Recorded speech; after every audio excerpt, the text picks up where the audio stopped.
Hello, আসসালামু আলাইকুম সবাইকে। সবাই কেমন আছেন কমেন্টে জানান।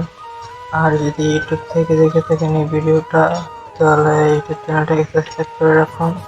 আর যদি ফেসবুক পেজ থেকে দেখে থাকেন তো ফেসবুক পেজটাকে ফলো করুন। আর স্বামীর সাথে একটা নারী খারাপ আচরণ করলে কি হয়, এই আপুর মুখ থেকেই শুনুন। শুনে কমেন্টে জানান আপু কি সত্যি ঠিক বলতেছে কিনা। ভিডিওতে যাওয়া যাক। স্বামীর সাথে সব সময় যে কাজগুলি করলে আপনার স্বামী আপনাকে যতই ভালোবাসুক না কেন, একটা সময় আপনার জায়গায় অন্য কাউকে আনার সিদ্ধান্ত নিতে বাধ্য হবে। আপনি শুধু ভাবতেই থাকবেন সেই নারী আপনার চাইতে সুন্দরী না, আপনার চাইতে যুবতী না, আপনার ফিগারের মতন তার ফিগার সুন্দর না।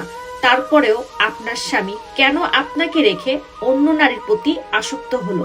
এক, আপনি স্বামীর সাথে সব সময় উচ্চ স্বরে এবং চিৎকার করে কথা বলেন, যেখানে একজন পুরুষ সব সময় একজন নরম এবং শান্ত নারী পছন্দ করে।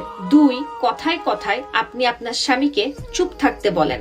এটা অনেক বড় বেয়াদবি, আর পুরুষ মানুষ কখনো বেয়াদব নারী পছন্দ করে না। তিন, আপনি সব কথার জবাব দেন এবং মুখে মুখে তর্ক করেন, আর তর্ক করা নারী পুরুষের মন থেকে আস্তে আস্তে উঠে যেতে থাকে। চার, আপনি আপনার স্বামীর কোনো কথা শোনেন না, যেটা আপনাকে করতে নিষেধ করে সেটা আপনি বারবার করেন। আর তখনই একজন পুরুষ তার স্ত্রীকে মূল্য দেওয়া এবং গুরুত্ব দেওয়া বন্ধ করে দেয়। পাঁচ, আপনার স্বামী যখন সারাদিন কাজ করে ঘরে ফেরে একটু শান্তির জন্য, আপনি উল্টা সে ঘরটাকে জাহান্নাম বানিয়ে ফেলেন, আর তখনই একজন স্বামী ঘরমুখী থেকে বাহিরমুখী হয়ে যায়। ছয়, আপনি আপনার স্বামীকে অনুভব করান যে আপনার স্বামী হচ্ছে আপনার সমস্ত সুখের একমাত্র বাধা।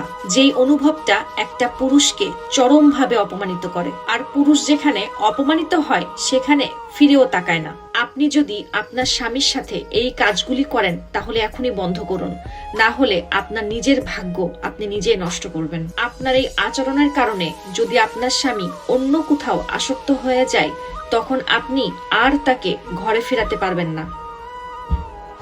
তো আপুর মুখ থেকে শুনে কি মনে হলো, আপু কি ঠিক বলছে? যদি ঠিক বলে থাকে তাহলে আমার ইউটিউব চ্যানেলটাকে সাবস্ক্রাইব করবেন। আর ফেসবুক পেজ থেকে দেখে থাকলে ফেসবুক পেজটাকে ফলো করবেন। আর সবাই সুস্থ থাকবেন, ভালো থাকবেন।